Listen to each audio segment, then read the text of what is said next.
बात भागलपुर की है, जहां हवाई जहाज के उड़ान को लेकर नेताओं और जनप्रतिनिधियों और मंत्रियों ने दम तो भरा, लेकिन भागलपुर वासियों के सपनों को पंख नहीं लगा पाए। भागलपुर वासियों की उम्मीदों को राज्य सरकार ने सिरे से खारिज कर दिया। विधानसभा में विभागीय मंत्री ने साफ कह दिया कि कोई भी विमानन कंपनी भागलपुर से हवाई जहाज उड़ाने के लिए दिलचस्पी नहीं दिखा रही है, जबकि हिमालय पुत्र एविएशन लिमिटेड ने भागलपुर से हवाई सेवा शुरू करने को लेकर पिछले साल दिलचस्पी दिखाई थी। कंपनी के तकनीकी अधिकारी का 18 सितंबर 2020 को दौरा होने वाला था, लेकिन रनवे दुरुस्त नहीं रहने के कारण टीम नहीं आई। इसके पूर्व स्काई फिशर कंपनी ने भागलपुर से हवाई उड़ान को लेकर दिलचस्पी दिखाई थी। कंपनी ने विमान भी मंगा लिया था, लेकिन शुल्क अधिक होने की वजह से हवाई सेवा शुरू नहीं किया जा सका।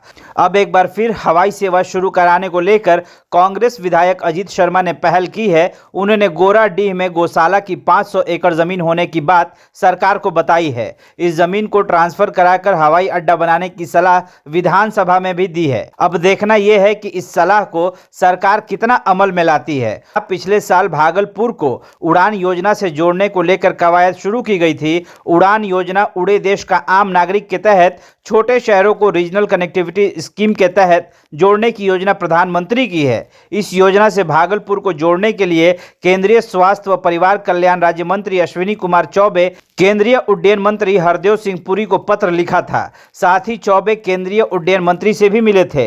मंत्री ने देश में चार्टर एवं कमर्शियल सेवा प्रदान करने वाले हिमालय पुत्र एविएशन लिमिटेड से विमान सेवा शुरू करने का आग्रह किया था। मंत्री के आग्रह पर हिमालय पुत्र एविएशन लिमिटेड ने भागलपुर वासियों को विमान सेवा देने के लिए हामी भी भरी थी। भागलपुर से छोटे विमानों को उड़ाने का प्रयास कई बार हुआ। अमेरिकी company Sky Fisher company Bhagalpur से 12 सीटर विमान उड़ाने का निर्णय लिया था। 24 अप्रैल 2013 को स्काई फिशर विमान का ट्रायल हुआ था। 15 मई से विमान का नियमित उड़ान होना था। कंपनी के निदेशक ऋषिकेश मिश्रा व प्रबंधक विशाल विमान को भागलपुर, पटना, गया, वाराणसी के बीच उड़ाना चाहते थे। भागलपुर से उड़ान के लिए विमान को कई महीनों तक पटना के स्टेट हैंगर में भी रखा गया था। कंपनी के अधिकारी लैंडिंग चार्ज में कमी को लेकर जिला प्रशासन, राज्य सरकार, नागरिक विमानन निदेशालय का चक्कर लगाती रही, लेकिन कोई समाधान नहीं हुआ। कंपनी में 12 सीट वाला विमान अमेरिका से मंगवाया गया था, जिसका नाम कैसिना ग्रांट कारवान था। एयरपोर्ट अथॉरिटी ऑफ इंडिया की टीम आई थी। जी हां, 2 विमानन कंपनियों ने भागलपुर से हवाई जहाज उड़ाने की पेशकश की थी। 2007 से 8 में पूर्व नागरिक विमान मंत्री सैयद शहनवाज हुसैन के प्रयास से कोलकाता से एयरपोर्ट अथॉरिटी ऑफ इंडिया की टीम भागलपुर आई थी। टीम की देखरेख में हवाई अड्डे की नापी भी की गई थी। इस दौरान टीम ने माना था कि हवाई अड्डा अपेक्षा से कुछ छोटा है। भागलपुर से अधिकतम 40 सीटों वाला विमान उड़ सकता है। टीम ने 4000 गुना यानी 150 वर्ग फीट जमीन की आवश्यकता बताई थी।